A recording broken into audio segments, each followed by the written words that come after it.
Higit 300 mga produktong pang-agrikultura na ang mumida sa isang trade fair ng Department of Agrarian Reform. Lain po nitong tulungan ng mga magsasaka na maging maalam sa pagnenegosyo. Si Vel Custodio sa report.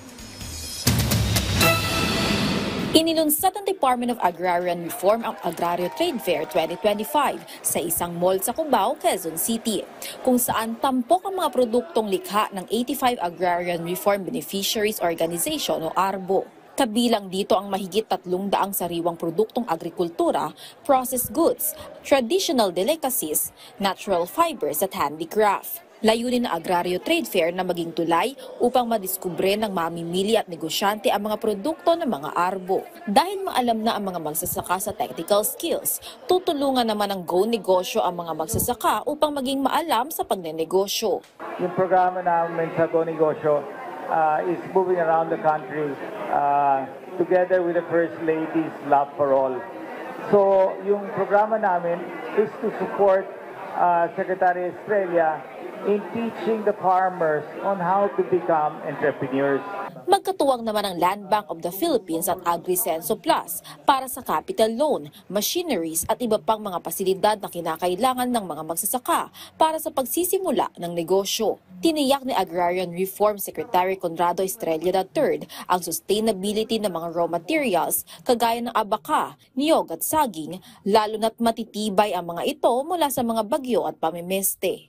The approach is that there is a certain type of abaca which is more prolific and the quality is a lot better than ordinary abaca.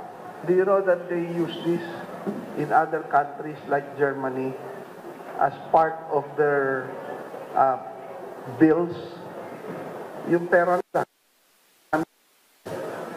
believe it or not.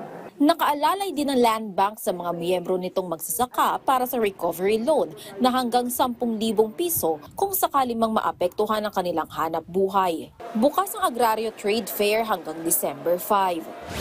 Tiniyak ng Department of Agriculture na nasa sustainable level ang tuna stock ng Pilipinas kahit na mas pinaigting pa ang paglilimita sa paghuli ng mga lamang dagat alinsunod sa umiiral na conversion and management measures ng Western Central Pacific Fisheries Commission o WCPFC. There is an ongoing project by the WPEA where the Philippines, Indonesia, and Vietnam are participating.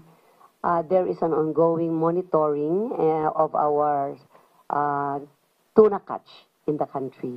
And so far as the chairman has stated, the level of our highly migratory fish stocks are at a sustainable level. Nananatiling mataas ang Philippine tuna exports kung saan nakapagtala ng mahigit 130,700 metric tons export data ang bansa. 7% ng tuna catch sa Western and Central Pacific ay nagmumula sa Pilipinas kung saan pinakamataas na supply ng bansa ay ang skipjack at yellowfin. Sa pangunguna ng Bureau of Fisheries and Aquatic Resources, ang Pilipinas ang mag-host ng 22nd regular session of Western Central Pacific Fisheries Commission simula December 1 hanggang 5, kung saan pagtutuunan sa 5 araw na sesyon ng ilan pang mga hakbang para sa long-term sustainability ng tuna at iba pang mga migratory fish stocks sa Western at Central Pacific. Vel Custodio para sa Pambansang TV sa Bagong Pilipinas.